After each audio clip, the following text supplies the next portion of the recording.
States such as California banned women's wrestling, and even venues in big cities like New York prohibited women from entering the ring because of public standards of decency at the time. Because that was the day everybody was waiting for it to work in Madison Square Garden. And we never did make it because they never did open it up to girls at that time. But girls wanted to accept it everywhere. And see, that limits your income anyway, and it limits your ability to work. Because that way you couldn't work like the men year-round. You know, you work where you can until you wear them spots out and go home and wait again, you know.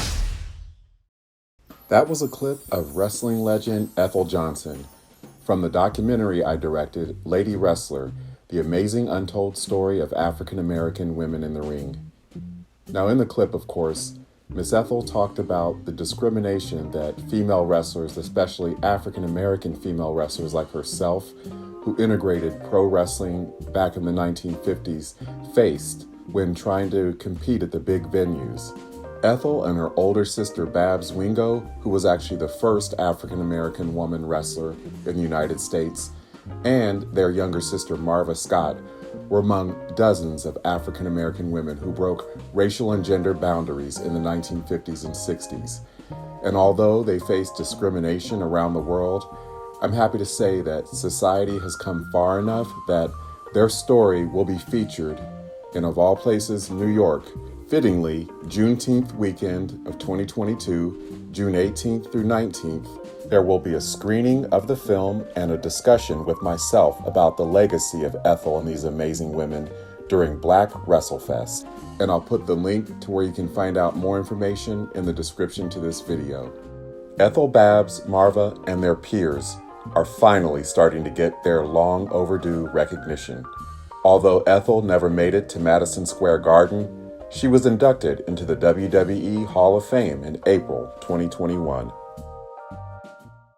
In researching this video, I wanted to find out the history of wrestling in the state of New York, and New York City in particular. And I came across an article on whatculture.com listing the 10 best wrestling matches that ever happened in New York City. Society has come far enough that number 5 in this top 10 list featured women wrestlers of color, African American wrestler Sasha Banks and Mexican American wrestler Bayley.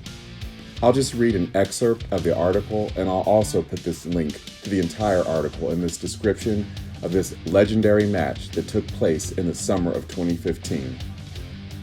NXT is supposed to be a developmental territory, and the male wrestlers are supposed to be the main draw of any given event.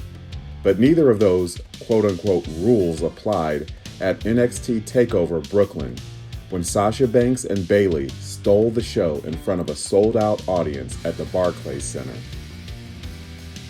The match took place in front of NXT's largest crowd ever, and it captivated everybody.